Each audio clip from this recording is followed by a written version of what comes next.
यदा यदा हि धर्मस्य ग्लानिर्भवति भारत अभ्युत्थानमधर्मस्य तदात्मानं सृजाम्यहम्।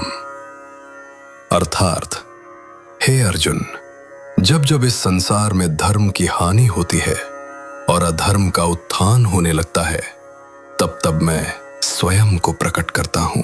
ये कोई साधारण युद्ध भूमि नहीं है, ये कुरुक्षेत्र है, जहां धर्म और अधर्म आमने सामने खड़े हैं। यहीं से आरंभ होती है श्रीमद् भगवत गीता।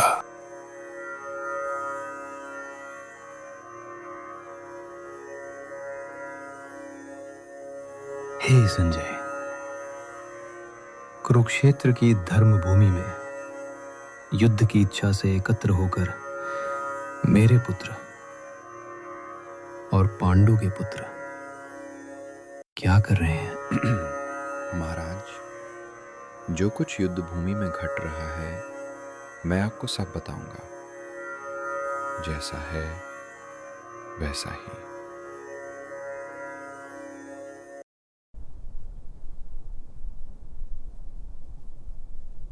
आचार्य, पांडु पुत्रों की इस विशाल सेना को देखिए।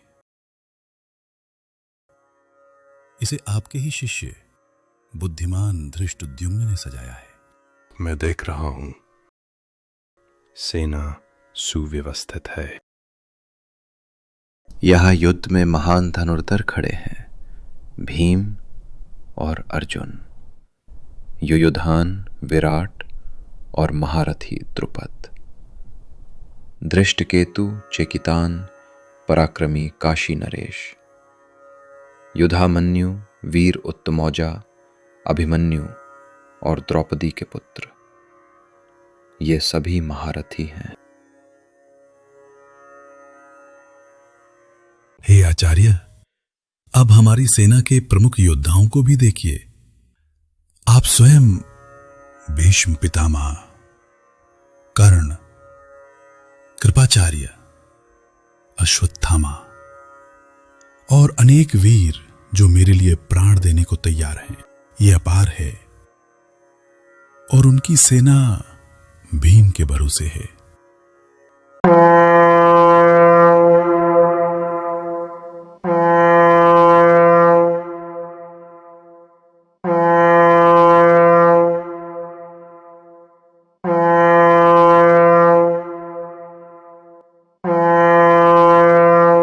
महाराज, इस समय श्वेत घोड़ों से युक्त उस महान रथ पर माधव और पांडव अर्जुन स्थित है।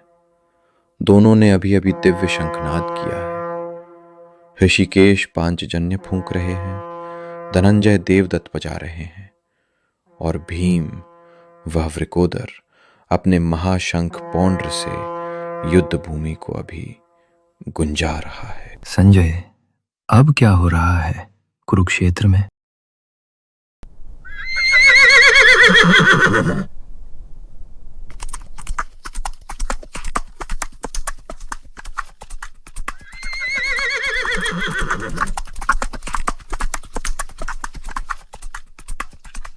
संजय, मेरी उत्तेजना बढ़ रही है। अब क्या हो रहा है वहां? महाराज, अब अर्जुन दोनों सेनाओं में खड़े अपने ही लोगों को देख रहे हैं। पिता समान पितामह, गुरु, मामा, भाई, पुत्र और पौत्र सभी उनके सामने उपस्थित हैं। श्वसुर और मित्र भी महाराज दोनों ओर खड़े हैं। इन सब को देखकर कुंती पुत्र अर्जुन का हृदय गहरी करुणा से भर उठा है। वह शोक से व्याकुल हो गए हैं। प्रभु, ये तो सब अपने लोग हैं, इनसे भला कैसा युद्ध? हे कृष्ण, अपने ही स्वजनों को युद्ध के लिए खड़ा देखकर मेरा मन विचलित हो उठा है।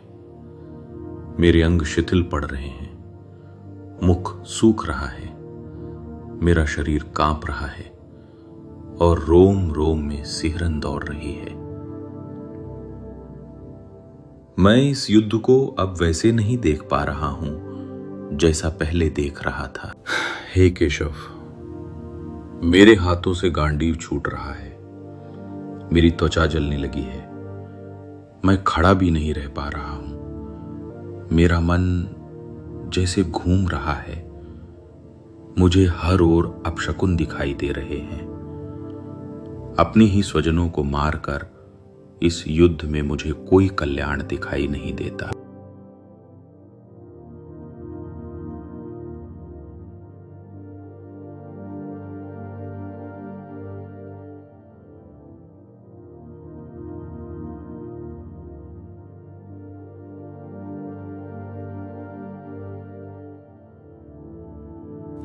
हे गोविंद, मुझे न राज्य चाहिए, न भोग, न ही जीवन। जिनके लिए ये सब चाहा जाता है वे ही आज युद्ध में खड़े हैं। गुरु, पिता, पुत्र और पितामह, मामा, ससुर, पौत्र और अपने संबंधी, इन सबको मारकर मैं किसी भी स्थिति में कल्याण नहीं देखता। हे मधुसूदन, तीनों लोकों का राज्य भी मिले तो भी इनके वध से मुझे कोई आनंद नहीं होगा। हे जनार्दन, इन धृतराष्ट्र पुत्रों को मारकर मुझे कोई आनंद नहीं दिखता। इसके विपरीत मुझे तो पाप ही दिखाई देता है।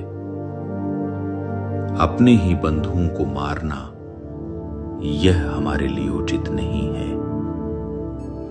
अपने ही स्वजनों का वध करके हम सुखी कैसे हो सकते हैं माधव? भले ही वे लोभ में अंधे हों, कुल नाश के दोष को न देख पा रहे हों, पर हम जानते हैं कि ऐसा करना अधर्म है। हे कृष्ण, कुल नाश से सनातन धर्म नष्ट हो जाता है। धर्म के नष्ट होने पर समूचा कुल अधर्म में डूब जाता है। मुझे भय है माधव कि इस युद्ध से समाज और कुल दोनों का विनाश होगा। राज्य और सुख के लोभ में अपने ही स्वजनों को मारने का यह पाप हम करने जा रहे हैं। यदि शस्त्रधारी धृतराष्ट्र पुत्र मुझे निहत्थे ही मार दें तो भी वह मेरे लिए इस युद्ध से अधिक श्रेयस्कर होगा। यह अध्याय युद्ध का नहीं है, ये उस क्षण का चित्र है जब मनुष्य अपने ही भीतर सबसे बड़ा युद्ध लड़ता है। अर्जुन का विषाद कायरता नहीं है, ये उस चेतना का संकेत है जो सही और गलत के बीच ठहर जाती है। क्योंकि जब तक मनुष्य स्वयं को ही निर्णय का केंद्र मानता है तब तक उपदेश नहीं उतरता, और जब वही मनुष्य टूटकर मौन हो जाता है तभी ज्ञान के द्वार खुलते हैं। इसलिए इस अध्याय में भगवान कृष्ण मौन हैं, क्योंकि गीता का आरंभ शब्दों से नहीं शरणागति से होता है। यही है अर्जुन विषाद योग।